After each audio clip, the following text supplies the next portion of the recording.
senantiasa Engkau curahkan untuk hamba kekasih-Mu, untuk baginda Nabi kita Muhammad alaihi salatu wassalam, untuk keluarga beliau, untuk istri-istri beliau, untuk putra-putri beliau, dan untuk seluruh sahabat Nabi. Semoga Allah meridai kita bersama mereka. Amma ba'd, ahibati fillah, hari ini kita kajian bersama. Duduk bareng, walaupun via Skype. Ada banyak orang mungkin yang menonton, tapi pada akhirnya kita akan sendirian. Sebagian orang takut untuk melanjutkan kehidupan. Trauma kadangkala dengan kebersamaan. Dia berpikir lebih baik sendiri. Sebagian bahkan ingin mati menyelesaikan kehidupan dia. Sehingga kita melihat ada usaha dari sebagian manusia untuk bunuh diri.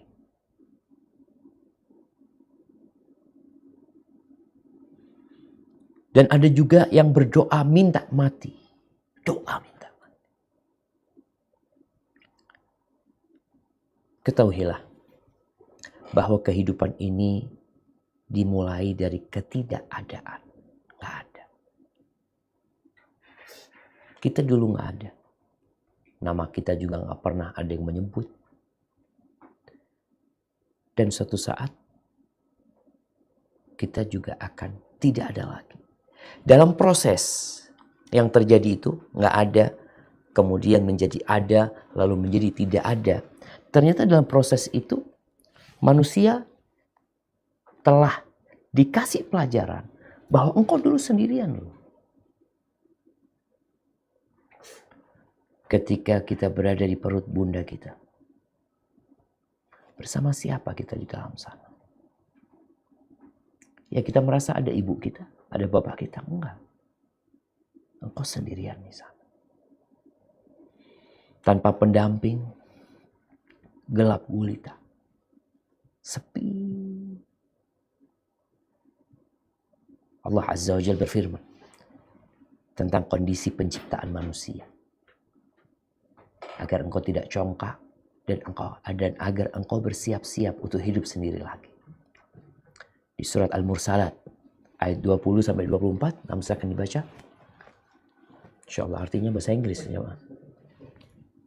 Nah, tafadhal dibaca. Surat Al-Mursalat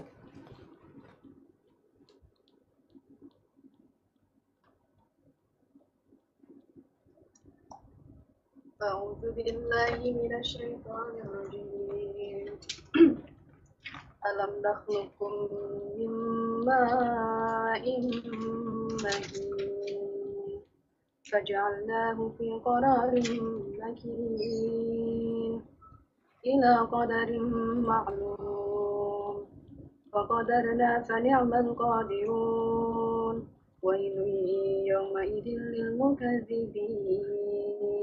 Dalam tempat yang cukup rahim sampai waktu yang ditentukan, lalu kami tentukan bentuknya, maka kamilah sebaik-baik yang menentukan. Celakalah pada hari itu bagi mereka yang mendustakan kebenaran. Barakallahu fikum. Ya, ketika kita ingat kita pernah sendirian, lalu kita keluar ke dalam kehidupan ini. Dan manusia itu bahasa Arabnya insan. Insan itu artinya ya sesuatu yang gak bisa kesepian. Dia makhluk sosial. Berat baginya untuk hidup sendirian. Walaupun pernah dulu sendirian. Bahkan salah satu hukuman yang menyakitkan bagi manusia adalah dibiarkan sendirian. Kalau kita ngelihat tuh orang-orang yang ditahan di penjara, itu ada yang satu ruangan isi banyak orang. Sehingga mereka bisa ngobrol, bisa berbicara. Tapi ada satu ruangan yang hanya dia saja. Dia saja. Gak ada hubungan dengan siapapun. Gak kawan, gak ada telepon, gak ada televisi, gak ada apa. Dia di kamar sendiri. itu jadi azab buat dia, kesendirian dia. Kemudian ada yang diasingkan. Dulu waktu zaman Belanda jajah Indonesia, tuh tokoh-tokoh yang membakar semangat orang untuk merdeka, itu ditangkepin dan diasingkan, dibuang ke pulau ini, dibuang ke tempat ini, dipisahkan dari keluarganya, dipisahkan dari orang-orang yang mencintainya. Agar dia merasakan kesedihan. Perceraian juga menyakitkan. Dua orang yang saling mencintai, apalagi kalau sudah lahir dari keduanya buah hati yang mereka menghiasi kehidupan mereka, tahu-tahu harus berpisah. Anak pernah punya kerabat, tatkala dia bercerai sama istrinya, itu jadi malas makan, berpisah dari anak-anaknya, kurus kering tubuh dia, tersiksa dia batin dia. Nah,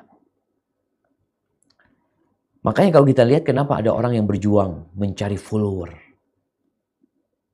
mencari subscriber, mencari kawan yang banyak. Karena memang dia suka dengan itu. Namun sebanyak apapun pengikut,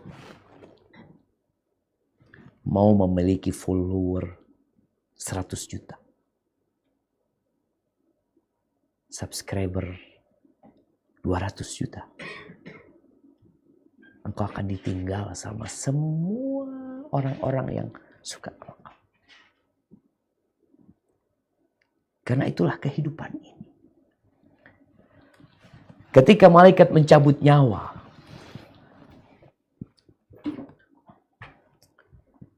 walaupun engkau dikelilingi oleh keluargamu.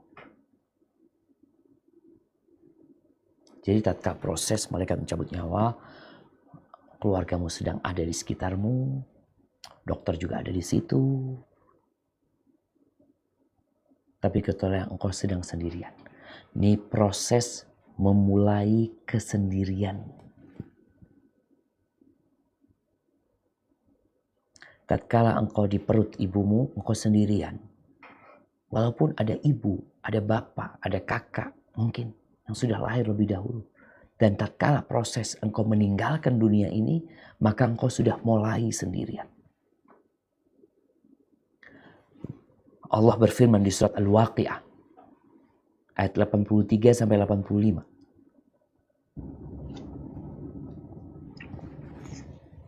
Nah,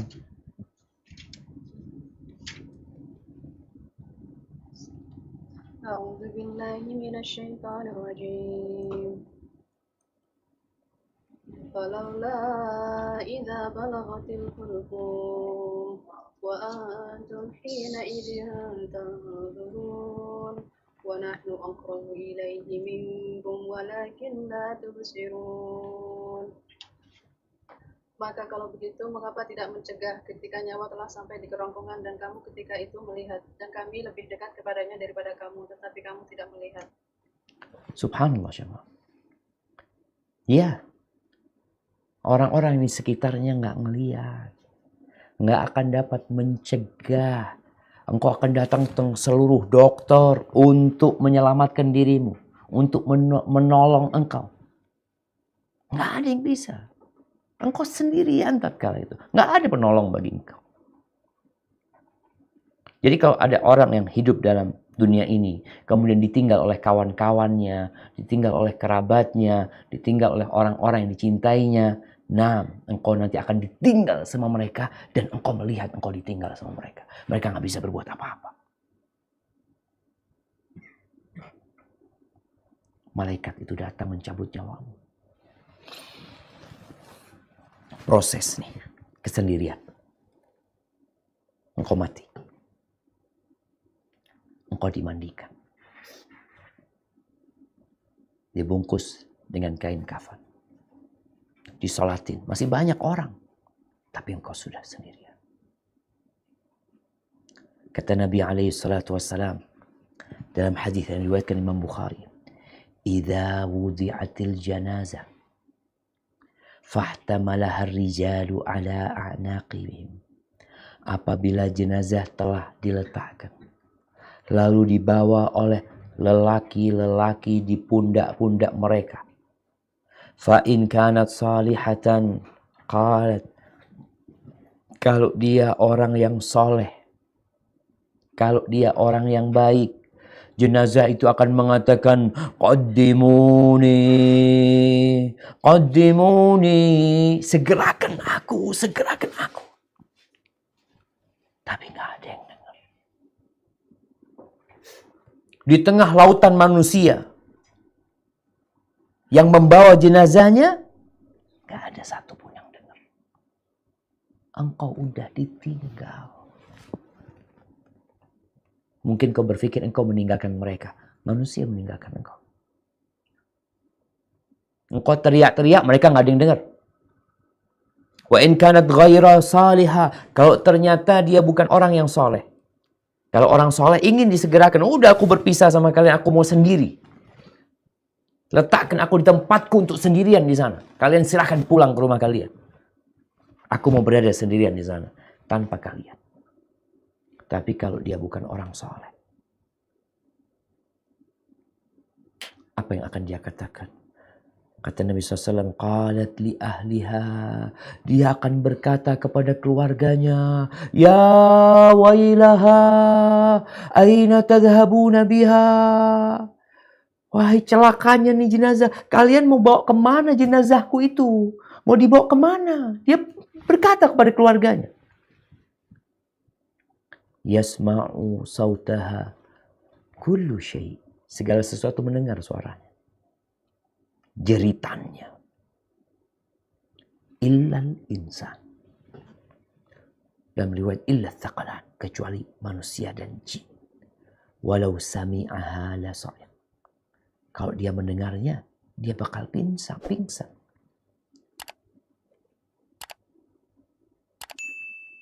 Iya jemaah.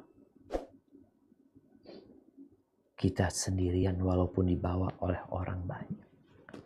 Oke, keluarga datang ikut nguburin. Kalau dia orang terkenal, orang baik. Ada orang terkenal, ada orang baik. Orang terkenal mungkin dia banyak fans dia. Jutaan. Yang ngantarkan orang banyak. Tapi adakah satu yang akan menemanimu di dalam kuburan? Satu. Nggak ada. Engkau akan sendirian di sana. Kata Nabi SAW dalam hadis riwayatkan Imam Bukhari dan Muslim, yatba'ul mayyit thalatha. Yang ikut mengantarkan mayit itu 3. Oh, ada 3. Berarti nggak sendirian dia. Yang mengantarkan engkau banyak. Ada 3. Yang pertama ahluhu, keluarganya ikut mengantarkan. Bahkan kadang-kala bapaknya mati, nungguin anaknya. Karena anaknya mau nganterin bapaknya. Mau diantarkan kemana bapakmu sama engkau? Iya, dia ingin ngantar bapaknya ke tempat untuk sendiri. Hartanya. Di antara makna hartanya, kata para ulama, orang-orang kaya, orang-orang terkenal, banyak yang nganterin. Bukan karena kesolehannya, karena fulusnya. Ikut, nah, kendaraannya ikut nganterin. Wa amaluhu, dan amalnya. Yang dia kerjakan selama ini, antara dia sama Allah Azza wa Jal, itu ikut nganterin engkau. Fayarji'u itsnan wa yabqa wahid. Yang 2 pulang, yang 1 tinggal. Oh, ternyata engkau nggak sendirian. Iya, ternyata nggak sendirian engkau. Tapi tetap sendirian. Keluargamu pulang. Paling lama berapa sih anak akan nunggu di kuburannya? Habis nguburin jenazah bapaknya, ibunya, dia selesaikan. Kemudian dia doa, orang-orang pada pulang. Keluarganya mau berapa lama di kuburan situ? 1 jam. Kalau yang ana lihat nggak ada ya. 10 menit. Apalagi anaknya udah capek, udah dari malam gak tidur ngurusin jenazah ibunya. Aduh, udah ngantuk dia. Ketika dia meletakkan jenazah ibunya ke liang lahat, seakan-akan beban itu lepas dari dia. Selesai sudah. Mungkin dia sedih, tapi gak bisa dampingin orang tuanya. Gak bisa dampingin kita. Kita akan tetap sendirian. Kembali sendirian kita jemaah. Haibati fillah. Anas bin Malik radhiyallahu anhu meriwayatkan dari Nabi alaihi salatu wassalam. Qala idza wudi al-'abdu fi qabrihi wa tawalla, kalau jenazah itu diletakkan di kuburan. Udah diletakkan di kuburan, udah dimakamin. Keluarganya, kawan-kawannya yang nganterin pada pulang. Ditinggal dia sama. Innahu la yasma' qur'ani alihim. Ini yang mati dengar suara sandal orang-orang itu pada pulang. Pada pulang semuanya. Awalnya kan rame. Pulang rame, tinggal anaknya mungkin. Anaknya juga pulang. Ketika sudah pada pulang, atahu malakan, datang 2 malaikat. Engkau sendirian. Nggak ada siapa-siapa. Fa'aq'adah. Lalu didudukkan orang ini. Kita akan didudukkan. Fayaqulani lahu. Lalu berkata 2 malaikat kepada dia, ma kunta taqulu fi hadzal rajul. Apa pendapatmu tentang orang ini? Yang namanya Muhammad sallallahu alaihi wasallam. Orang ini mengatakan, asyhadu annahu abdullahi wa rasuluh. Saya bersaksi bahwa dia adalah hamba Allah dan utusannya. Fayuqalu undur ila maq'adika minan nar. Engkau lihat nih. Di situ ada jendela yang terbuka menuju ke neraka. Engkau lihat itu tempatmu di neraka. Abdalakallahu bihi maq'adan minal jannah. Maka Allah telah gantikan buat engkau tempatmu di surga. Tunjukkan juga. Sendirian, ya. Kemudian nanti akan datang orang yang mendampingi. Ketika dilihat siapa yang dampingi ini. Orangnya indah wajahnya. Pakaiannya bagus. Wangi orang itu. Lalu bertanyalah orang ini, man anta? Engkau siapa? Kata dia. Wajahmu kok menyenangkan, katanya. Kok wajah orang yang bawa kebaikan? Apa kata orang ini? Ana amaluka saleh. Aku amal baikmu. Jemaah rahimakumullah. Manusia itu sulit untuk sendirian. Makanya dikasih pendamping amal soleh di kuburan. Kadangkala yang keluarganya menangis, kesian, bapak sendirian di sana, ibu sendirian di sana, gimana di sana. Kalau dia orang soleh, ada temennya.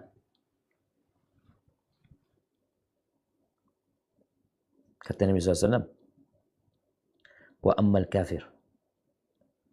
Adapun kalau dia orang kafir, awil munafiq. Atau yang pura-pura Islam selama ini. Ketika ditanya tentang Nabi Muhammad SAW, apa kata dia? La adri. Kuntu aqul ma yaqulun nas. Aku nggak tahu ya. Tapi aku mengucapkan apa yang diomongkan orang. Kata orang Muhammad Rasulullah, aku mengucapkan.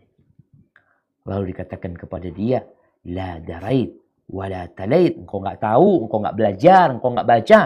Thumma yudrabu bimitraqatin min hadid. Kemudian dalam kesendiriannya, orang ini dipukul dengan martil dari besi. Baina udhunai. Di antara kedua telinganya dia dipukul. Fayasihu sayhatan man yalihi illa thaqalain. Fayasihu sayhatan yasma'uha man yalihi illa thaqalain. Maka dia teriak dengan teriakan didengar orang yang di sekitarnya kecuali manusia dan jin. Lalu nanti didatangkan lagi pendamping dia. Subhanallah jemaah. Kita tuh kalau dikasih pilihan, antum sendirian di kamar atau dikasih pendamping. Tapi pendampingnya ini berbau busuk. Wajahnya buruk. Pakaiannya jelek. Antum milik mana? Sendirian atau didampingi dia? Sendirian kita pilih. Allah kirimkan pendamping. Ketika dia melihat orang ini yang gak mengenakan sama sekali. Dia tanya, siapa engkau? Wajahmu wajah yang membawa kejahatan. Aromamu busuk. Kau siapa? Kata orang ini, aku amal busuk. Aku kemaksiatan. Dosa-dosa. Lalu orang ini ketakutan. Dibukakan untuk dia jendela ke surga. Ini tempatmu di surga. Allah sudah gantikan buat engkau tempat di neraka. Ketika lihat neraka, dia baru saja melihat surga yang begitu indahnya.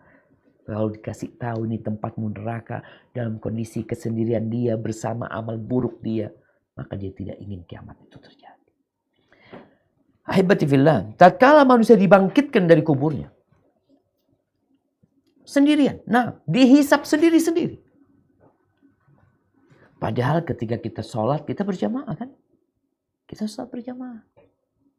Waktu kita berhaji, rombongan. Berbuka kadang-kala kita buka bersama. Tapi sejatinya engkau sendirian. Itu orang yang sholat berjamaah di masjid.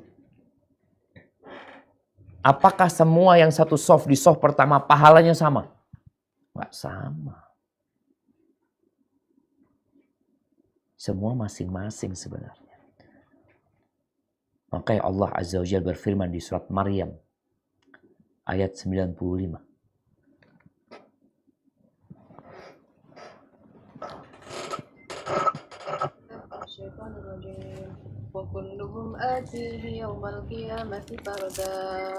Dan setiap orang dari mereka akan datang kepada Allah sendiri-sendiri pada hari kiamat.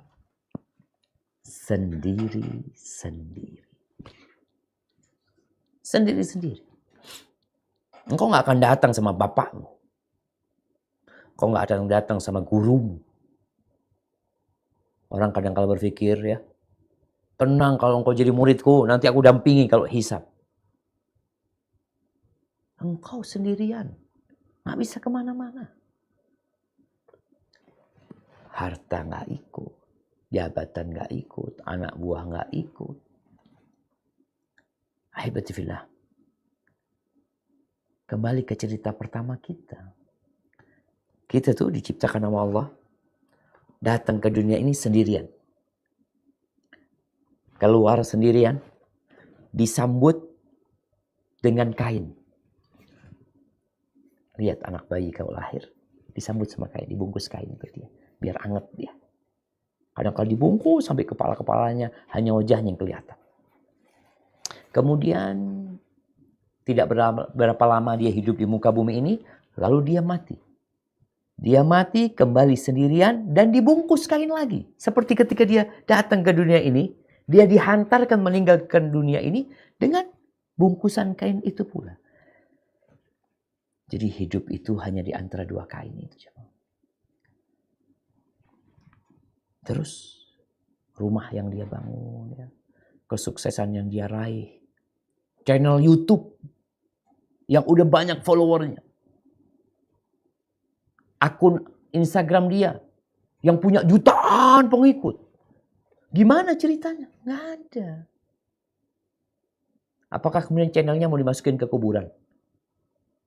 Nih, engkau nanti di kuburan nonton tuh, subscribe-mu akan bertambah terus. Nggak ada. Ahibati fillah. Di surat Al-An'am ayat 94 Allah berfirman. Surat Al-An'am ayat 94.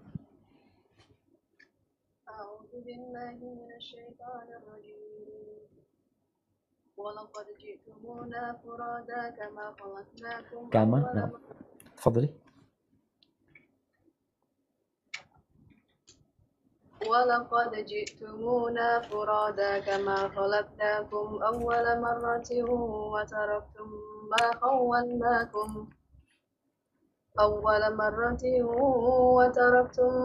خولناكم وراء ظهوركم وما نرى معكم شفعاءكم الذين زعمتم أنهم فيكم شركاء لقد تقطع بينكم وضل عنكم ما كنتم تزعمون. Dan kamu benar-benar datang sendiri-sendiri kepada kami sebagaimana kami ciptakan kamu pada mulanya. Dan apa yang telah kami karuniakan kepadamu. Dan apa yang kami karuniakan kepadamu, kamu tinggalkan di belakangmu di dunia. Kami tidak melihat pemberi syafaat pertolongan besertamu yang kamu anggap bahwa mereka itu sekutu-sekutu bagi Allah.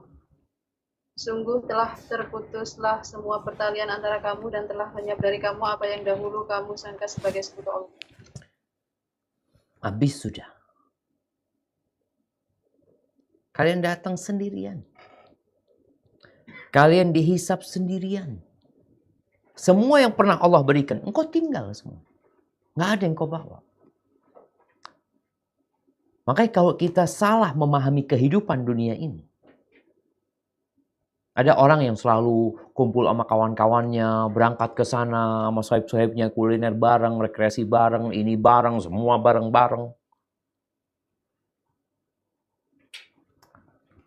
Engkau akan kembali kepada Allah sendirian. Engkau akan berjumpa dengan Allah tanpa ada penerjemah. Penerjemah pun tidak ada. Antara engkau sama Allah. Terus apa yang harus kita lakukan? Tatkala kita tahu kita akan kembali sendirian. Ya siap-siap untuk kesendirian itu. Dan kesendirian itu kayaknya nggak lama lagi. Nggak lama. Kullu ma huwa atin qarib. Semua yang akan datang itu dekat. Maka jangan sibuk ngurusin orang lain. Ya. Urusin diri kita sendiri. Apakah maknanya tidak ngurusin orang kita tidak amar ma'ruf dan nahi mungkar? Kita amar ma'ruf nahi mungkar. Karena kita ngurusin diri kita. Kita yang bakal ditanya tatkala melihat kemungkaran itu, lalu kita tidak merubahnya. Itu urusan kita, bukan urusan orang itu. Urusan kita. Kita yang bakal ditanya, kenapa engkau tidak rubah itu kemungkaran?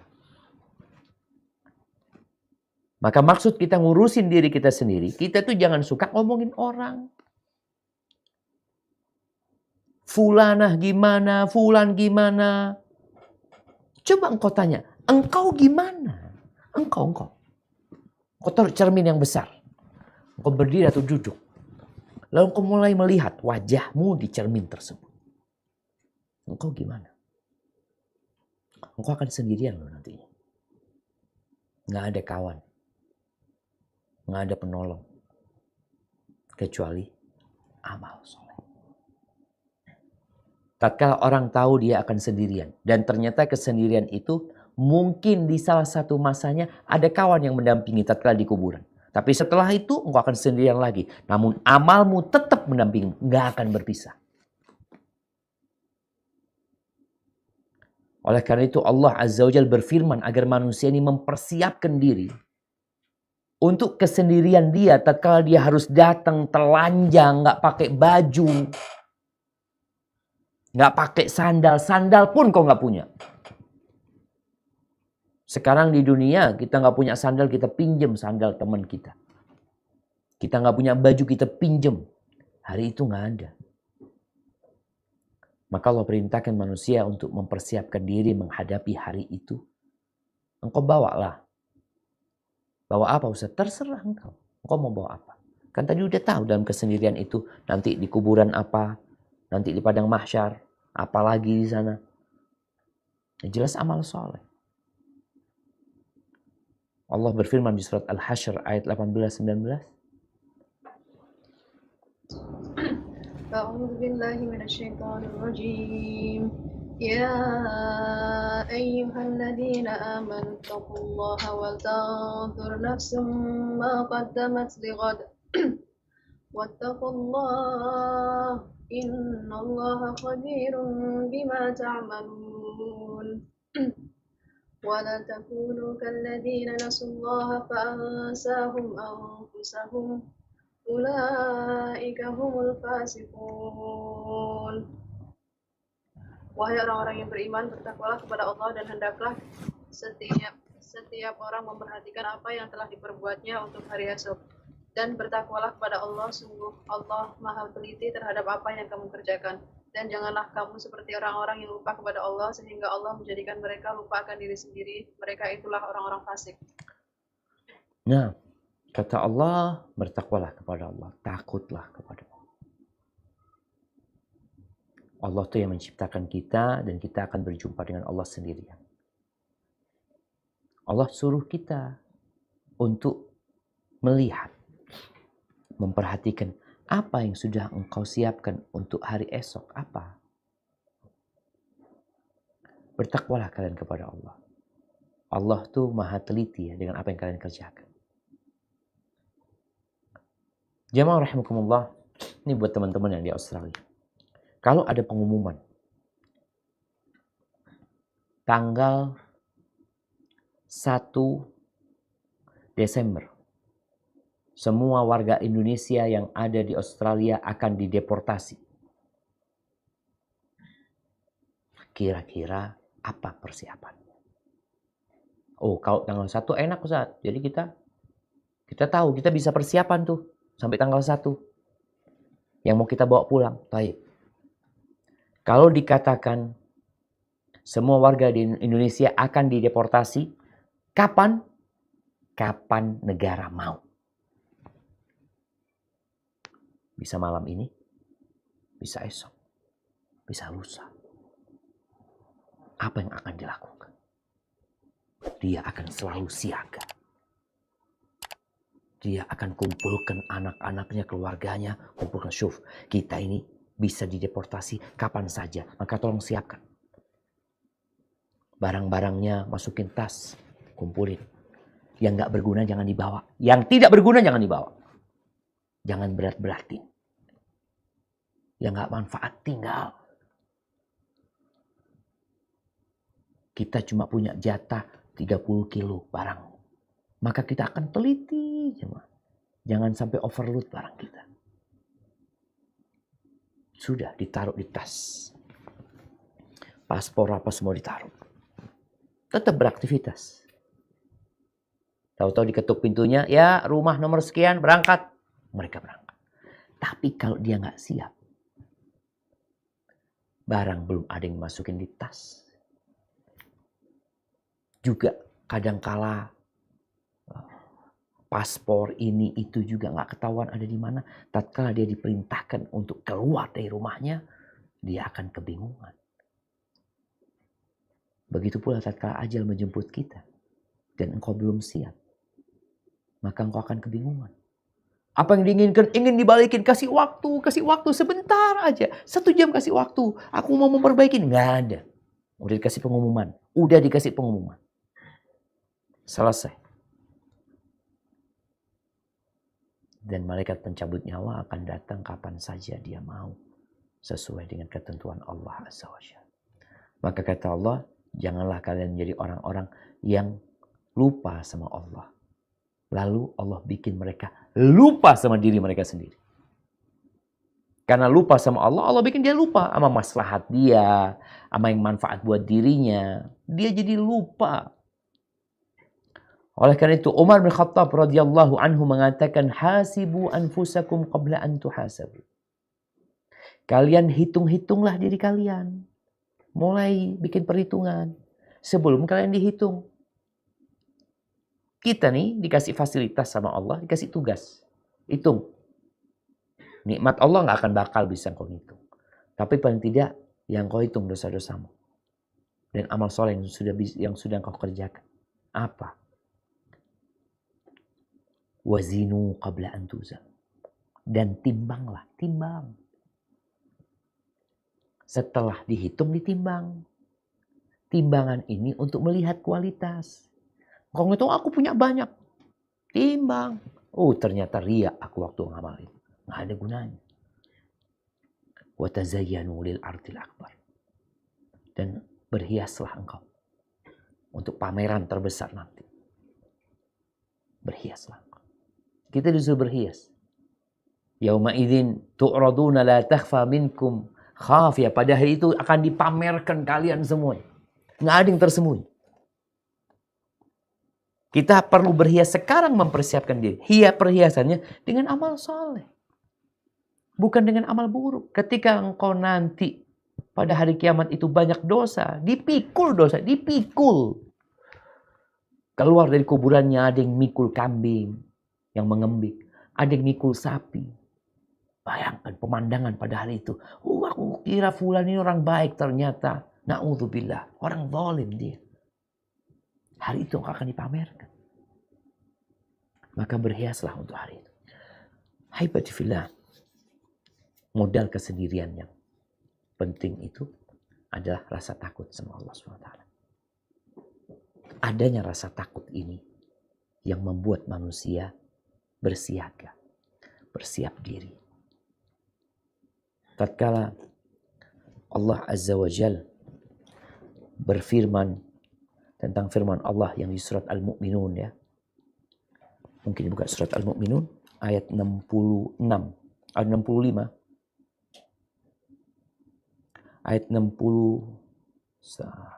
Ayat 60-61. Surat Al-Mu'minun ayat 60-61. والذين يؤتون ما آتوا وقلوبهم وجلة أنهم إلى ربهم راجعون أولئك يسارعون في الخيرات وهم لا يسبقون.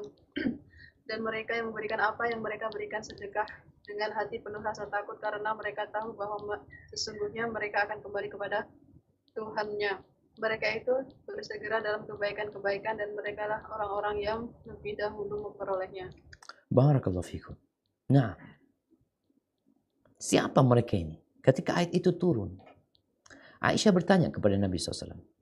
Yang dimaksud dengan orang-orang itu apakah orang-orang yang minum khamar? Yang suka mabuk-mabukan? Yang berzina? Yang mencuri? Faqala la ya ibnatas, bukan. Walakinnahum, tapi yang dimaksud adalah mereka orang-orang yang berpuasa, wa yusallun, yang rajin salat, wa yatasaddaqun, dan mereka rajin bersedekah, wa yakhafuna an la yutaqabbala minhum, dan mereka takut tidak diterima amalan mereka. Maka mereka berlomba-lomba dalam kebaikan. Terus mereka. Jamaah rahimakumullah. Suami istri ketika menjadi bapak dan ibu, biasanya dia mulai mempersiapkan anaknya. Ketika anak itu mulai besar, ya kalau itu anak perempuan, tahu-tahu satu nikah dibawa oleh suaminya. Yang anak cowok nikah, tahu-tahu dia izin, ayah, ibu, aku mau rumah sendiri ya, tafadhol. Nanti anaknya satu, semuanya akhirnya bapak ibu tinggal sendirian, masih berdua mereka. Yang satu mati, ibu tinggal sendirian. Satu mati, habis, dan mereka tetap hidup sendirian di alam kubur sesuai dengan amalan mereka. Maka jangan takut dengan kesendirian, tapi persiapkan diri untuk kesendirian tersebut. Jangan was-was karena itu suatu kepastian. Satu kepastian yang akan menyebut kita. Allah sudah kasih tahu. Tinggal bagaimana engkau menyikapi dan mempersiapkan diri, bawa bekal sebanyak-banyaknya untuk tatkala engkau sendirian. Hada wallahu a'lam bishawab, yang bisa saya sampaikan kesempatan kali ini. Mungkin kita masuk ke sesi tanya jawab. Nah, persilahkan. Assalamualaikum Ustadz. Waalaikumsalam warahmatullahi wabarakatuh. Dari Sydney Ustadz, ada titipan pertanyaan. Nah, kalau nanti yang ditanya man robuka itu kalau di kuburan Ustadz, kita harus ngafalin bahasa Arab, apa itu tergantung dari amalan, apa bagaimana? Jazakallah khair. Masya Allah, barakallahu fiik. Iya jemaah. Ya, pertanyaan yang menarik ya. Apakah nanti pertanyaannya pakai bahasa Arab Ustadz? Jadi kalau anak nggak bisa bahasa Arab, akhirnya gimana jawabnya nanti? Ada miskomunikasi nanti, bisa jadi. Bukan jemaah. Jadi menjawabnya itu dengan keyakinan. Malaikat yang bertanya akan bertanya dengan bahasamu. Apakah kemudian orang-orang akan bisa bahasa Arab? Bisa jadi di alam kubur. Maka yang perlu dipersiapkan itu kalau bicara bahasa Arab, Muslim itu hendaklah belajar bahasa Arab. Muslim itu. Qurannya bahasa Arab, sholatnya pakai bahasa Arab. Masa lebih mementingkan bahasa Inggris daripada bahasa Arab? Ya karena bahasa Arab, Inggris jadi bahasa untuk cari fulus. Maka kenapa orang-orang berlomba-lomba untuk belajar bahasa Inggris? Karena memang untuk cari fulus oleh sebagian orang. Yang bahasa Arab juga ada yang semangat belajar bahasa Arab karena untuk kerja. Untuk dunia. Tapi gimana engkau belajar bahasa Arab demi untuk memahami agama kita? Paling tidak ketika sholat kita tahu dengan apa yang kita baca. Jadi menjawab pertanyaan malaikat itu dengan keyakinan. Makanya ketika orang fajir ditanya, apa pendapatmu tentang orang ini? Kata dia, aku ngelihat orang-orang mengatakan dia nabi, maka aku ikut. Tapi dia tidak punya keyakinan di situ. Jadi orang ini tahu, tapi tidak meyakini. Maka untuk bisa menjawab pertanyaan-pertanyaan tersebut, hendaklah kita mengenal Allah SWT. Agar tumbuh keyakinan di diri kita. Mengenal Nabi Muhammad SAW. Agar tatkala ditanya, kita langsung mengatakan, siapa dia? Muhammad Abdullah wa Rasulullah. Seperti itu. Hadza wallahu a'lam bissawab.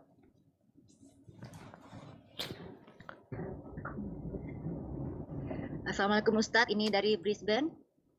Naam, tafadhal. Afwan Ustadz, ya ini di luar tema pertanyaan titipan. Ini ada postingan, katanya nih postingan ini dinisbatkan ke Ustadz. Boleh saya bacakan Ustadz? Tafadhal. Iya, ini anak lahir pesta, anak wisuda pesta, nikah pesta, mau berangkat haji pesta, naik jabatan pesta. 80% yang datang orang berada, pakaiannya mewah, karena engkau mengundang tujuannya amplop si tamu. Orang miskin, kaum duafa, anak yatim, karena bisa melihat dari jauh. Berarti hajatmu bukan sedekah, tapi engkau sedang berdagang. Yang aneh kadang judulnya syukuran. Jadi ada yang ini apa namanya tuh bertanya ini, katanya apakah ini setiap orang kan niatnya lain-lain ini Ustadz. Jadi nggak setiap orang berpikir seperti ini. Betul. Bagaimana kalau misalnya amplop itu nanti berikan ke kaum miskin gitu. Jadi begitu ininya. Siap. Bagaimana? Yang pertama itu bukan tulisan Ana itu. Ya, nggak tahu ini Siap. saya postingan ini Siap. katanya dari tulisan. Jelas. Nah, jamaah. Jadi kadangkala ada teman-teman itu yang mendengar ustadz ceramah, lalu dia memahaminya, kemudian dia membuat tulisan sesuai dengan apa yang dia pahami. Sebenarnya yang Ana sampaikan itu adalah berkaitan dengan hadis Rasul SAW. Yang Ana ingat ya. Nabi SAW mengatakan syarrut ta'am ta'amul walimah. Yud'a ilaiha man ya'baha wa yumna'uha man ya'tiha. Seburuk-buruknya adalah makanan walimah. Makanan pesta mungkin mau diterjemahkan. Biasanya walimah ini pesta pernikahan.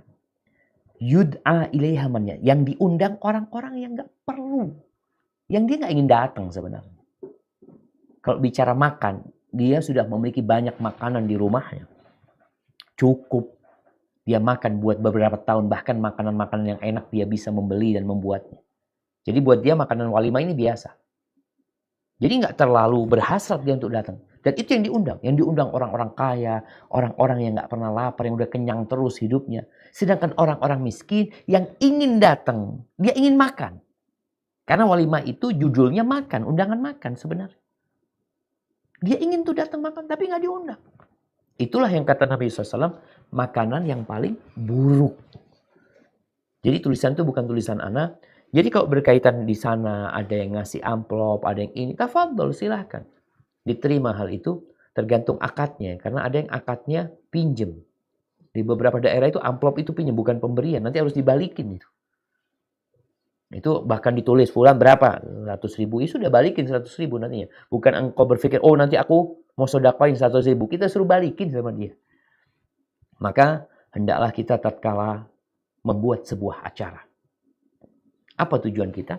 Entah apa tujuanmu.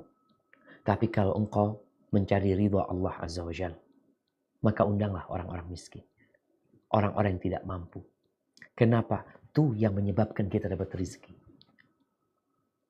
Kita tuh nggak sadar keberadaan orang-orang miskin itu ternyata sebagai pembuka pintu rezeki buat kita. Kata Nabi alaihi salatu wassalam, innama tunsaruna wa turzaquna bidu'afaikum. Kalian itu ditolong sama Allah. Kalian itu dikasih rezeki sama Allah tuh karena orang-orang yang lemah di antara kalian. Makanya kita tuh kalau punya duit lalu kita bagikan kepada fakir miskin, kita itu salah satunya berterima kasih sama mereka. Mereka itu menjadi penyebab kita dapat rezeki. Kadang-kadang ada orang yang kita kasih lalu dia mengatakan, aduh udahlah gak usah, makasih bangetnya ini itu, gak ingin ngerepotin. Engkau gak ngerepotin. Aku ini sedang cari rezeki. Dan engkau menjadi penyebab pembuka pintu rezeki. Jadi memang kebanyakan manusia kan tadi undangan pesta itu memang orang-orang berduit. Tujuanmu apa? Engkau kan juga ingin lah Ustaz, artinya kita ingin dapat tambahan rezeki. Undang tuh orang miskin. Mungkin amplopnya nggak ada. Kalau orang kaya yang kau undang, Masya Allah tebel amplopnya. Tapi kalau orang miskin, dia nggak bawa amplop, malah makannya lebih banyak Ustaz. Kalau yang kaya-kaya makannya dikit Ustaz. Tapi ada yang fager-fager, Masya Allah. Bisa 2 kali nambahnya Ustaz. Ketahuilah, dia pembuka pintu rezekimu. Semakin banyak yang dia makan, semakin banyak yang dia bawa pulang, insya Allah semakin besar pintu rezeki yang dibukakan oleh mereka untukmu. Hada wallahu a'lam bishawab. Assalamualaikum Ustadz, ada pertanyaan dari Kurt, ada pertanyaan titipan. Nah. Apakah ketika kita meminta maaf kepada seseorang disebutkan atas kesalahannya satu persatu? Apakah wajib menyebutkannya? Jazakallah khairan. Barakallahu fikum. Nah, kalau bicara minta maaf, ada perkara-perkara yang bisa minta maaf secara umum. Kita minta maaf sama dia secara umum. Kita punya banyak dosa, kesalahan sama dia, kita minta maaf. Tapi kalau ada perbuatan kesalahan kita yang dia nggak maafi, maka kedatangan kita kepada dia adalah kita sebutkan, ya anak pernah punya salah sama anda. Waktu itu seperti ini, seperti itu. Nggak diceritakan pun nggak apa-apa sebenarnya. Kita sampaikan, anak punya banyak salah, sengaja nggak disengaja. Ana mungkin pernah ribain antum atau apa ya. Wallahu a'lam, ada banyak kesalahan ana sama antum. Ana mohon maaf. Kalau dia mengatakan, iya aku maafkan semuanya. Dan itu dari hatinya, selesai, cukup sebenarnya. Nggak perlu secara detail. Cuma memang kita lihat Rasulullah SAW itu ngajarin kita ketika minta ampun sama Allah SWT. Ada yang minta ampun secara mutlak. Allahumma innaka afuwun tuhibbul afwa fa'fu anni. Minta maaf mutlak sudah. Tapi ada minta maaf terhadap dosa-dosa yang secara khusus yang kita minta sama Allah SWT. Kita melakukan dosa A. Ketika kita bertobat, maka kita sebutkan sama Allah SWT. Tapi ketika sama manusia berkaitan dengan kesalahan kita, kalau dia mencukupkan diri dengan maaf umum, mamanya dia memaafkan, iya aku maafkan, maafnya umum loh. Engkau minta maaf secara umum, aku memberikan maaf secara umum. Tapi bisa jadi secara detail, umpamanya, engkau pernah ngambil duit dia. Dia nggak terima, engkau nggak sebutkan waktu itu. Bisa jadi dia akan menuntut. Karena dalam benak dia, mamanya dia pernah ditipu. Dia nggak tahu siapa yang nipu dia, siapa yang mengambil barang dia. Tapi dalam hati dia, aku akan tuntut pada hari kiamat. Lalu datang fulan, minta maaf ya aku punya salah sama engkau, maafkan semuanya. Ya sudah. Secara umum memang dimaafkan, tapi ternyata ada dosa-dosa detail yang dia akan tuntut. Dan itu akan tetap dituntut. Karena memang kata Nabi SAW berkaitan dengan seperti faliyatahalal, minta dihalalkan sama saudaranya. Kalau memang tadi ada dosa yang memang orang itu akan menuntutnya di hadapan Allah Subhanahu wa taala.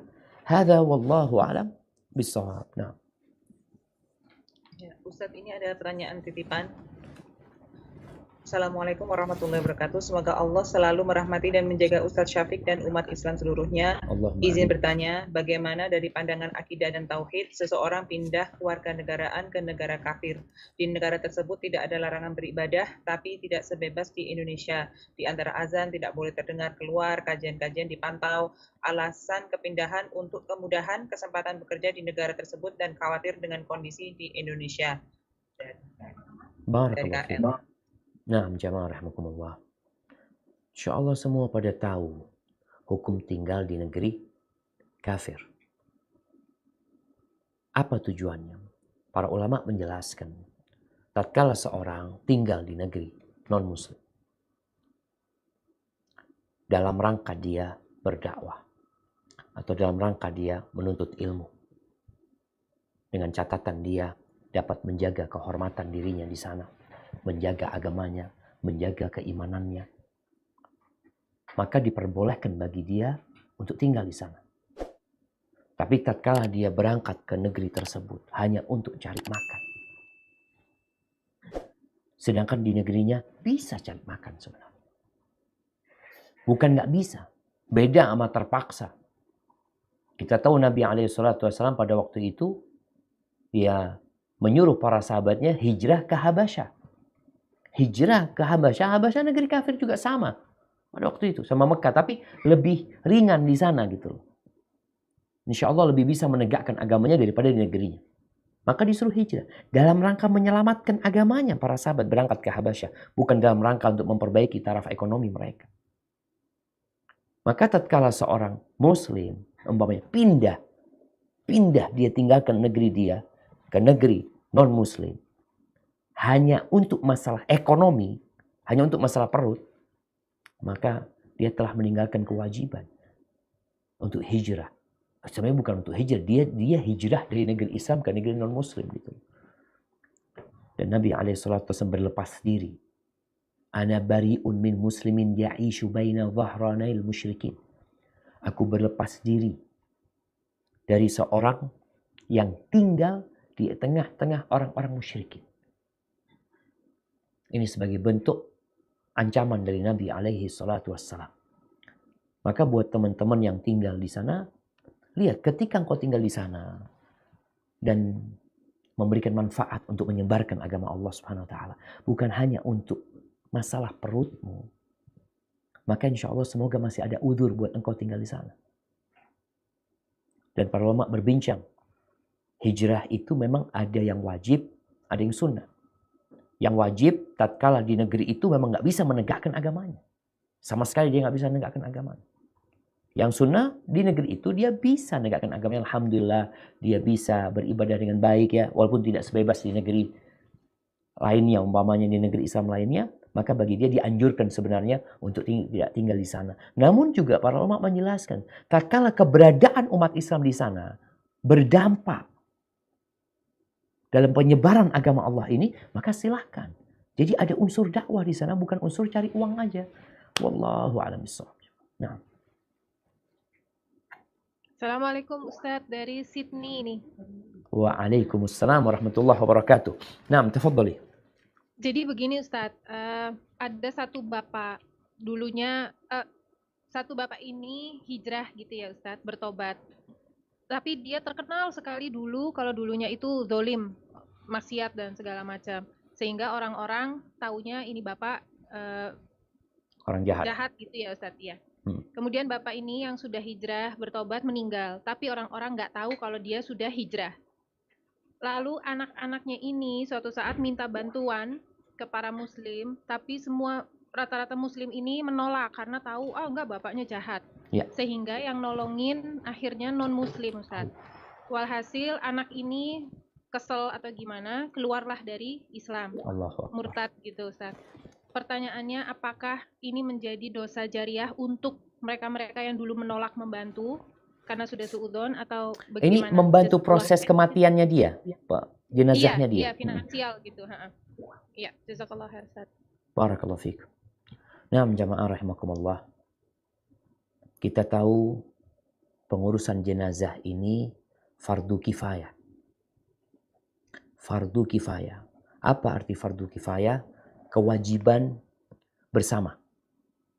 Kalau sudah ada yang melakukannya, maka yang lain tidak dosa.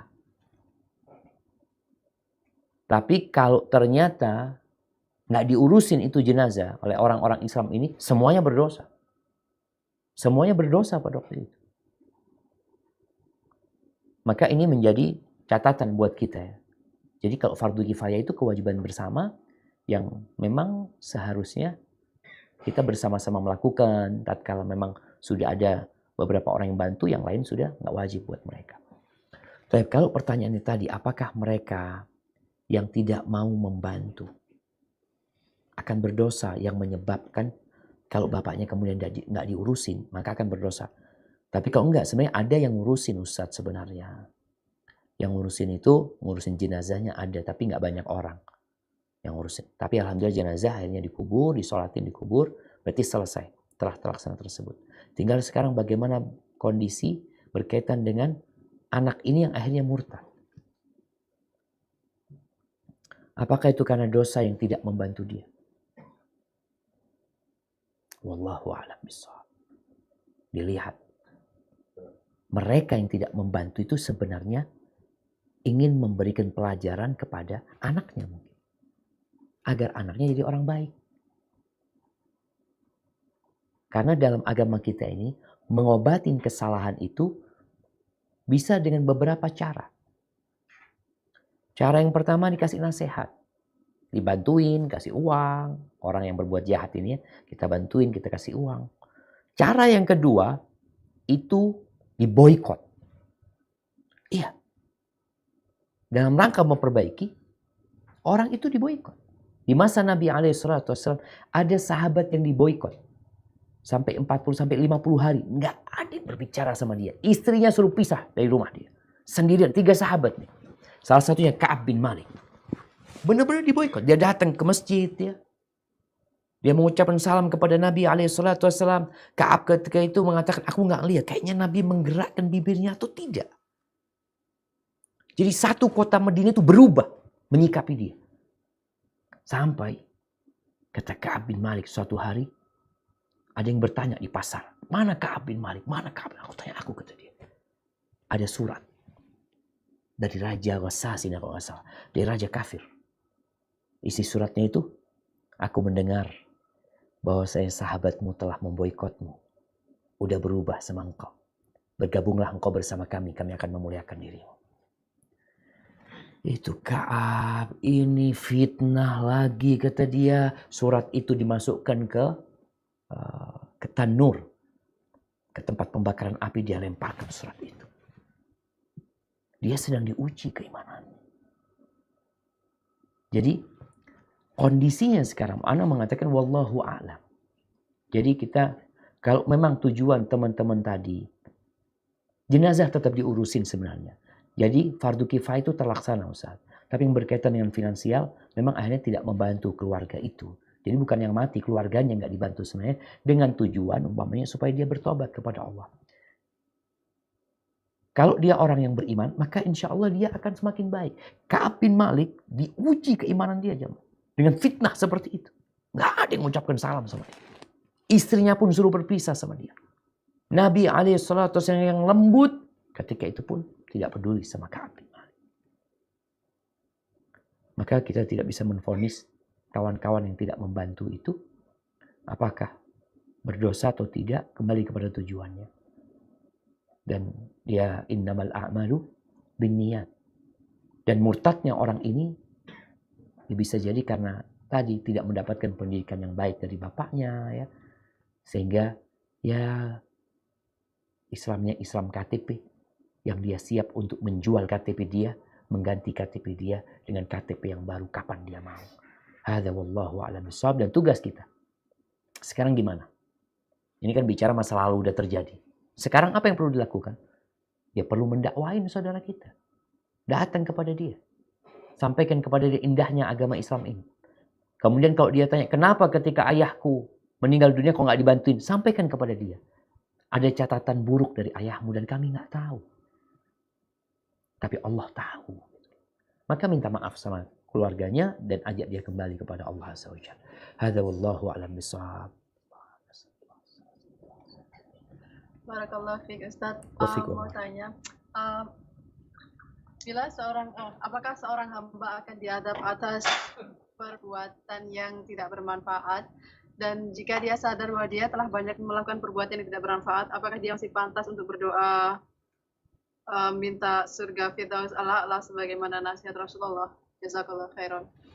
Barakallahu fikum. Nah, jemaah. Kalau bicara perbuatan tidak bermanfaat, Ingat bahwasanya perbuatan tidak bermanfaat itu ada yang mubah, ada yang makruh, ada yang haram. Dan termasuk kesempurnaan seorang, min husni islamil mar'i tarkuhu ma la ya'ni. Termasuk tanda baiknya Islam seorang itu dia meninggalkan perkara-perkara yang nggak berguna gitu loh buat dia. Tapi pertanyaannya, ya kembali kepada yang tidak berguna itu sampai tingkat haram, maka dosa. Makruh, maka dia nggak berpahala. Seharusnya ditinggalkan, dia dapat pahala. Dia dapat manfaat. Kalau mubah, tinggal dilihat. Kebanyakan engkau berbuat yang mubah itu, yang kau akan kehilangan kesempatan untuk dapat surga yang tertinggi. Karena nanti amalan itu akan dihisab. Ketika itu amalan mubah, ya nggak pahala, nggak dosa. Tapi waktumu habis untuk perbuatan-perbuatan itu. Lalu kalau pertanyaannya, apakah pantas kemudian dia meminta surga yang tertinggi? Namanya minta, nggak apa-apa minta. Tapi hendaklah engkau tahu diri. Sehingga tatkala ada seorang sahabat yang disuruh minta sama Nabi SAW, Rabi'ah al-Aslami. Nabi SAW mengatakan kepada dia, Sal hajatak ya Rabi'ah. Mintalah hajatmu hai Rabi'ah. Kau kepingin apa? Kata Rabi'ah, aku pikir dulu ya Rasulullah SAW ya, agar aku dapat mendampingimu di surga. Awa ghaira dzalik Rabi'ah. Atau yang lainnya Rabi'ah. Kau dari mana kata dia? Pikirnya apa? Dia dikasih tahu sama keluarganya untuk minta itu. Kata Rabi'ah enggak. Ya Rasulullah, ketika aku berpikir dunia ini, aku mau minta hajat dunia, aku akan tinggalin, kata dia. Semuanya akan ditinggalkan. Maka aku berpikir kayaknya meminta sesuatu yang abadi. Maka akhirnya Rabi'ah meminta kepada Nabi SAW, hajat dia agar dapat mendampingi Rasul SAW di surga. Apa kata Nabi SAW? Kalau seperti itu, fa'a'inni ala nafsika bikathratis sujud. Bantulah aku dalam rangka tadi, engkau ingin bersamaku di surga dengan banyak-banyak sujud, dengan banyak-banyak sholat. Artinya meminta sesuatu yang besar itu perlu adanya usaha. Mintalah yang tertinggi. Dan Nabi SAW yang nyuruh. Idza sa'altumullaha al-jannah fasaluhul firdausal a'la. Kalau kalian meminta kepada Allah surga, mintalah surga yang tertinggi.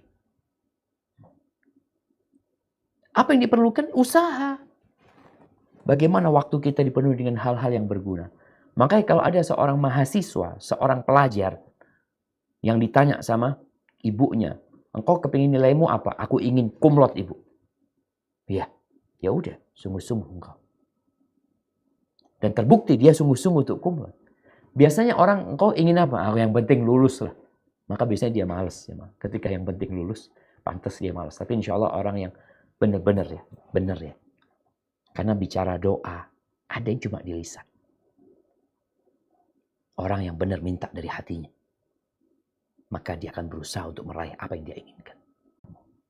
Hadza wallahu a'lam bishawab. Assalamualaikum Ustaz, pertanyaan dari Perth lagi. Waalaikumsalam warahmatullahi wabarakatuh. Naam, tafadhali. Assalamualaikum warahmatullahi wabarakatuh Ustaz. Waalaikumsalam warahmatullahi wabarakatuh. Ahlan wa sahlan. Berbicara tentang kesendirian, wanita yang tinggalkan suami meninggal, itu ada masa idah ya Ustaz ya? Ya. Lalu, pada masa idah ini ada yang berkata kepada beliau, engkau boleh keluar asal dikawani. Ditemanin, begitu, entah kemana begitu. Saya menginginkan Ustaz menjabarkan masalah ini Ustaz. Nah, barakallahu fikum. Mendetailkan Ustaz. Jazakallahu khair. Wa iyaki. Ya jemaah, berkaitan dengan perempuan yang ditinggal mati suaminya. Allah Azza wa Jalla mengatakan tarabbusu arba'ati ashhurin wa ashra. Dia harus menunggu selama 4 bulan 10 hari. Di mana dia menunggu? Ya di rumahnya. Terus bagaimana dengan perempuan yang bekerja? Ya, tatkala dia memang punya hajat, dia harus bekerja untuk memenuhi kebutuhan dia. Dia boleh bekerja, dia boleh keluar, tapi di siang hari dia keluar. Gak boleh dia bersolek, gak boleh dia merias diri dia. Dia keluar karena hajat dia, karena urusan dia. bukan keluar untuk jalan-jalan, bukan keluar untuk bersenang-senang. Jadi di masa Nabi SAW, Sofia ketika ditinggal mati oleh suaminya, dia diperbolehkan oleh Nabi SAW untuk mengurusi kebunnya. Ketika panen ya, perlu ada bosnya yang ngeliatin ini itu ya, untuk mengatur ini dan itu diperbolehkan. Jadi perempuan yang sedang masa iddah, hukum asalnya dia tinggal di rumah dan dia tidak boleh berias, tidak boleh bersolek sampai selesai masa iddah dia. Adapun keluar rumah, ketika ada perlunya, ada hajat dia keluar, maka diperbolehkan dia keluar untuk menyelesaikan hajat dia. Ini pendapat jumhur ulama. Jadi ketika dia ada hajat yang menyebabkan dia keluar, tapi keluarnya tolong di siang hari, maka diperbolehkan bagi dia. Seperti itu. Kalau tadi dikatakan ditemanin, ya kalau memang ada teman alhamdulillah, tapi kalau hajat dia, umpamanya dia keluar nggak ada teman, ya nggak ada masalah sebenarnya, tapi dengan catatan tadi keluarnya itu karena ada keperluan. Bukan untuk jalan-jalan, ada pengantinan di sana, ada walimah di sana, kumpul-kumpul di sana. Kalau itu dia diperintahkan untuk menghormati suaminya salah satunya. Tetap di sana, perbanyak ibadah di rumah, perbanyak sholat, dan subhanallah ya, dikasih masa iddah itu agar dia memperbanyak amal kebajikan salah satunya. Hadza wallahu a'lam bissawab. Oke, Assalamualaikum. Sydney lagi, Ustaz. Waalaikumsalam warahmatullahi wabarakatuh. Naam, tafadhal. Ini titipan pertanyaan menyambung yang soal hijrah ke negara lain sehingga meninggalkan negara aslinya itu ya Ustaz. Ya. Kalau ada anak memang dia niat ke luar negeri, ke negara kafir untuk bekerja, tapi niatnya untuk bantu orang tua Ustaz, sampai akhirnya dapat izin tinggal, dapat paspor, jadi warga negara gitu Ustaz. Tapi niat dari awal memang mau membantu finansial orang tuanya. Jazakallah khair. Itulah jamaah ya. Tinggal di negeri non-muslim ini sangat beresiko sekali. Apalagi hanya untuk urusan perut, untuk urusan ekonomi. Dan negeri kafir beda-beda ya, nggak bisa disamakan secara bagaimana mereka memberikan kebebasan beragama kepada umat Islam. Ada tempat-tempat yang nggak bisa sholat ya, sulit sekali mereka untuk beribadah. Ada tempat-tempat yang ada kebebasan buat mereka. Tapi tetap masalahnya itu, engkau berada di negeri yang berpotensi membuat engkau akan jauh dari agama Allah Subhanahu wa Ta'ala. Nggak dengar adzan ya. Dan kemaksiatan mungkin terbiasa dilihat di jalanan. Kita kalau biasa ngelihat berhala ya, patung, tiap hari kita ngelihat berhala. Mungkin di awal kita itu menentang ya. Na'udzubillah. Melihat kemaksiatan di pinggir jalan ya. Na'udzubillah. Lama-kelamaan biasa. Ini yang berbahaya gitu loh. Maka kalau dikatakan tadi niatnya berbakti sama orang tua, apakah harus ke negeri sana? Atau karena di sana lebih banyak fulusnya walaupun resiko di agama. Resiko di agama. Maka tetap ya buat anak-anak yang ingin berbakti sama orang tuanya, berbaktilah sama orang tuamu. Tanpa dengan harus tinggal di negeri non-muslim yang menyebabkan dirimu akan berbahaya di tempat itu ya. Sampai ada seorang syekh yang mengatakan, ini kalau nggak salah di Inggris.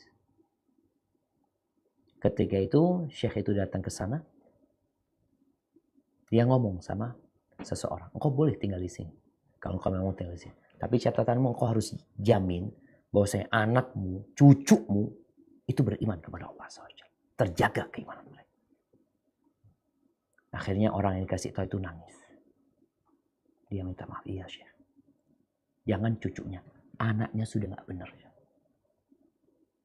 Ustaz, kalau bicara benar nggak benar di negeri Indonesia pun bisa nggak benar. Iya, sama aja sebenarnya. Tapi potensinya berbeda. Karena kondisinya di sana itu subhanallah. Murtad. Ada di Indonesia orang yang murtad. Iya. Ada lagi di Amerika. Ada temen nih. Dia cerita. Dia tinggal di Jamaika. Kadang-kala dia ke Amerika. Dia ke tempat sahibnya di sana. Suatu saat. Sahibnya ini punya anak gadis. Setelah itu. Berapa tahun kemudian dia datang lagi. Dia tanya, anak gadis semua anakku nggak ada. Nggak tahu.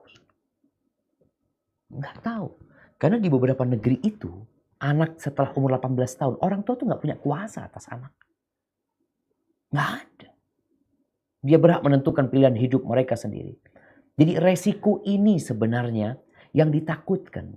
Oleh karena itu, tatkala tujuan ke sana untuk menyampaikan agama Allah, tatkala keberadaannya itu bermanfaat untuk syiar agama Allah, tafadhol. Tapi kalau keberadaannya hanya untuk makan, apakah kau siap untuk mengorbankan agamamu? Karena kondisinya gimana Ustaz, ini itu. Wallahu a'lam bishawab jemaah. Jadi tetap hendaklah mereka berusaha untuk menjadikan keberadaan dia, kalau dia tetap berada di tempat itu. Kalau tetap engkau berada di negeri itu, maka jangan sampai keberadaanmu hanya untuk perutmu belaka. Tapi ada syiar agama ini yang engkau tebarkan di sana.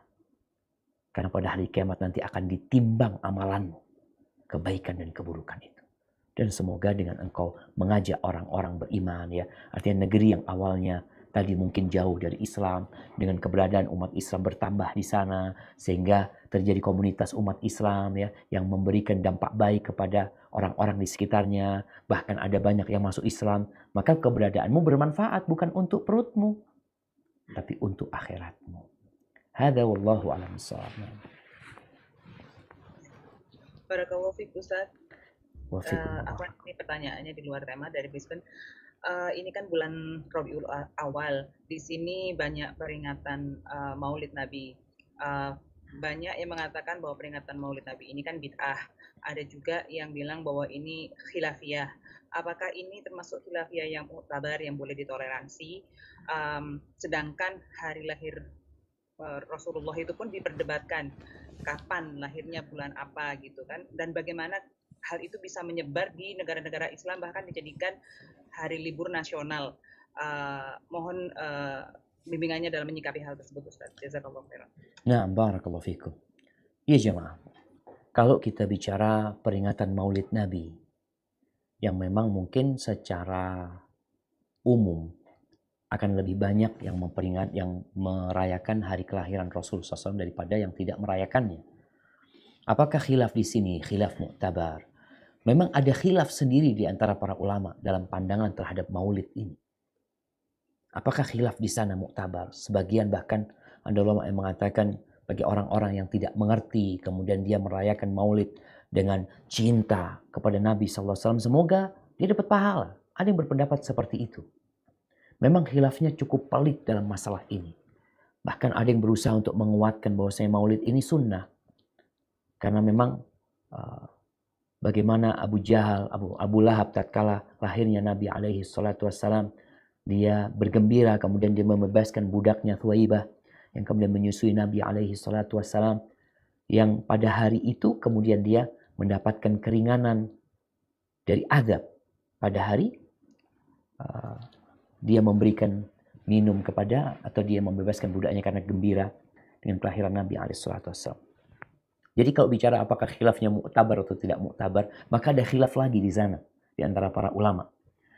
Cuma memang bagaimana kita menyadarkan umat Islam sekarang, yang jadi PR kita. Kita harus cinta sama Nabi SAW. Itu yang perlu. Jadi kalau bicara orang memperingati kelahiran Nabi SAW, esensinya apa sih? Engkau kan bicara cinta. Tumbuhkan cinta kepada Nabi SAW sepanjang tahun. Karena kadang-kala ada orang memperingati hari kelahiran, sholat enggak dia? Sholat enggak? Terus apa gitu yang kita inginkan dari hari ini? Maka nasihat kita, nasihat anak pribadi, ya kalau bicara khilaf yang terjadi besar sekali khilaf itu, tapi mungkin pendapat yang lebih kuat, dia akan melihat bahwasanya Rasul SAW tidak mengamalkannya, Abu Bakar tidak mengadakannya, Umar juga tidak mengadakan maulid, kemudian Utsman juga tidak, Ali juga tidak, Imam Syafi'i juga tidak, Imam Ahmad juga tidak, Imam Abu Hanifah juga tidak, Imam Malik juga tidak. Itu imam-imam besar itu. Maka akan ketahuan kapan awal terjadinya maulid Nabi. Ternyata pada masa imam yang 4 itu juga nggak ada gitu.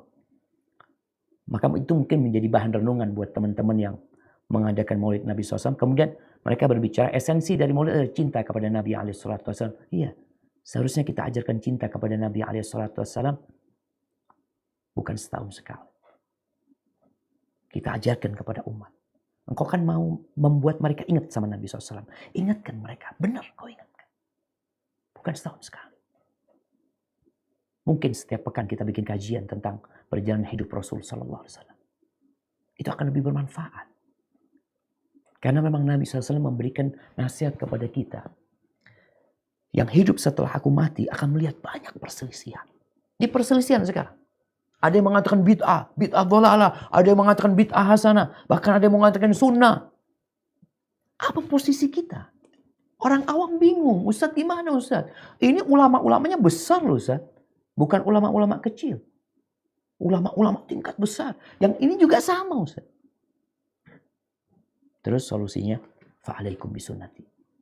Kata Nabi SAW, ikutlah sunnahku. Udahlah kalian cari sunnahku.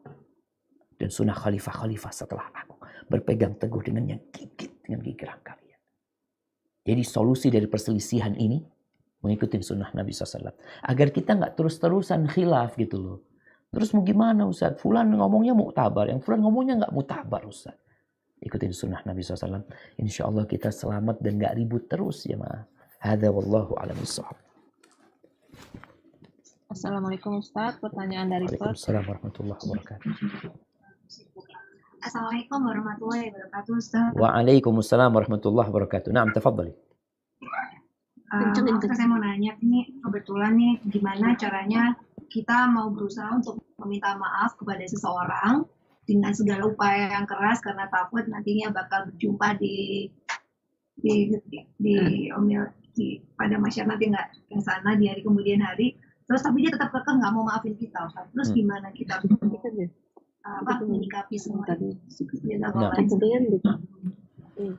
Barakallahu fiik. Ya jemaah.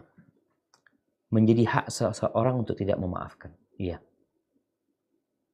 Makanya dalam proses kisos, kalau ada orang yang membunuh orang lain, lalu pihak keluarga pembunuh minta maaf kepada pihak keluarga terbunuh. Mereka kondisinya, mereka boleh memaafkan. Mereka boleh memaafkan, tapi tetap minta denda, bayar dia. Mereka juga tetap boleh minta kisos. Iya, itu hak dia. Makanya kalau kita kemudian menghadapi orang-orang yang tidak mau memaafkan kita, gimana? Itu hak dia. Maka yang harus kita lakukan adalah banyak berdoa buat orang itu. Doakan dia. Semoga dibuka pintu hatinya. Dan juga kita bisa dengan usaha lain. Cari orang lain lah. Siapa yang bisa membuka pintu maaf buat antum dari dia ya. Buat anti dari dia dengan cara ngobrol ya. Mungkin dia mau ini itu dibujuk. Kadang-kala kita bujuknya dengan kasih hadiah. Kemudian juga jemaah, kita tuh kalau minta maaf, hendaklah dikasih jeda waktu. Orang itu kalau emosi, kadang-kala nggak akan memaafkan.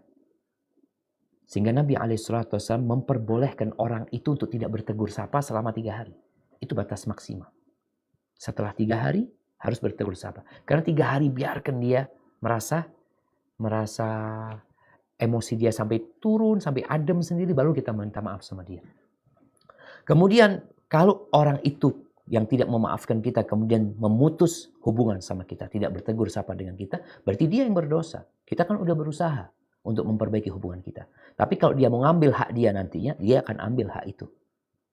Namun yang jelas, tanpa dia boleh untuk memutuskan hubungan. Karena memutuskan hubungan termasuk dosa dan anti sudah nggak berdosa. Karena nanti sudah berusaha. Tapi berkaitan dengan kesalahan, nanti akan ada hisab pada hari kiamat nantinya. Maka banyak-banyak doain dia dengan harapan semoga pintu hatinya terbuka.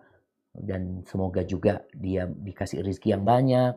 Dan doa itu akan jadi kebaikan buat anti. Dan pada proses hisab pada hari kiamat, kalau nantinya dia menuntut kepada anti, maka ada pahala yang akan bisa dibagikan buat dia. Hadza wallahu a'lam bishawab. Kayaknya kita ke pertanyaan terakhir ini.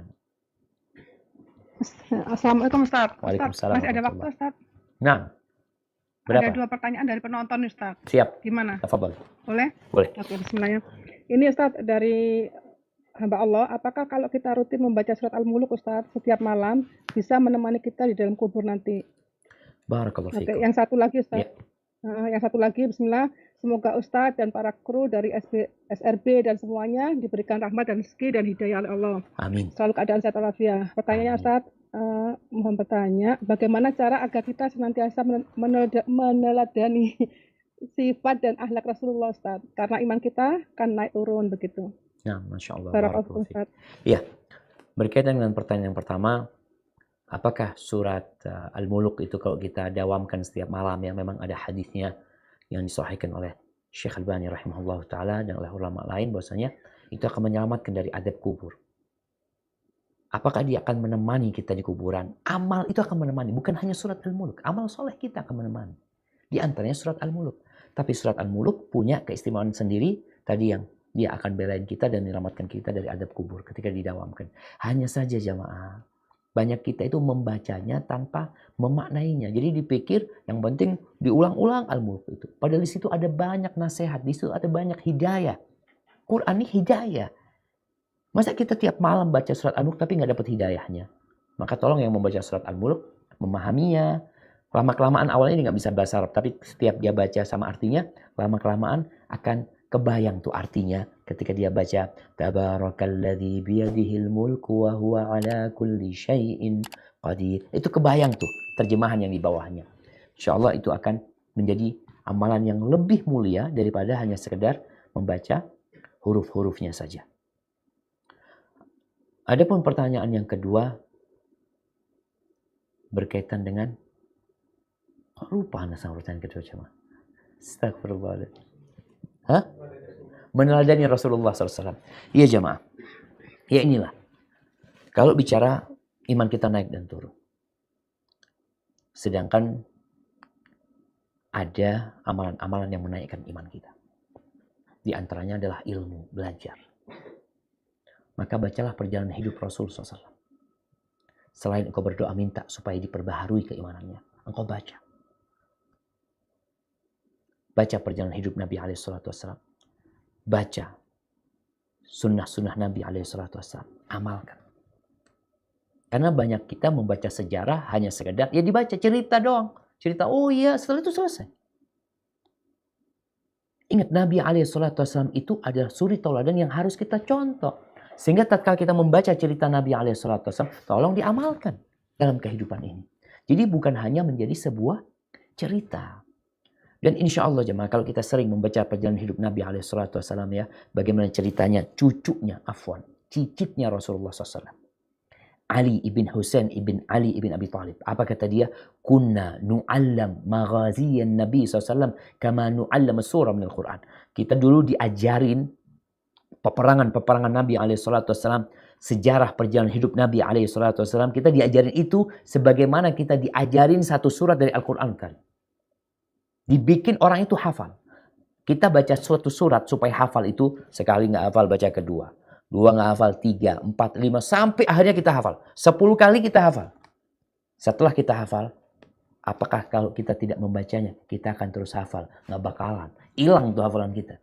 Sehingga membaca sirah Nabi SAW itu, seperti kita membaca ya surat-surat yang kita hafal. Diulangin lagi. Ambil pelajaran. Karena dalam perjalanan hidup Nabi SAW itu ada banyak penjelasan tentang Al-Quranul Karim. Ketika kejadian ini turun ayat ini, kejadian turun ayat ini, bagaimana sikap Nabi SAW.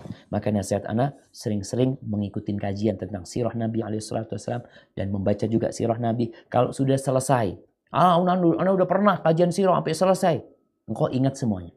Banyak lupa. Belajar lagi. Hadza wallahu a'lam bissawab. Itu yang bisa saya sampaikan. Kurang lebihnya mohon maaf. Subhanakallahumma bihamdika asyhadu an la ilaha illa anta astaghfiruka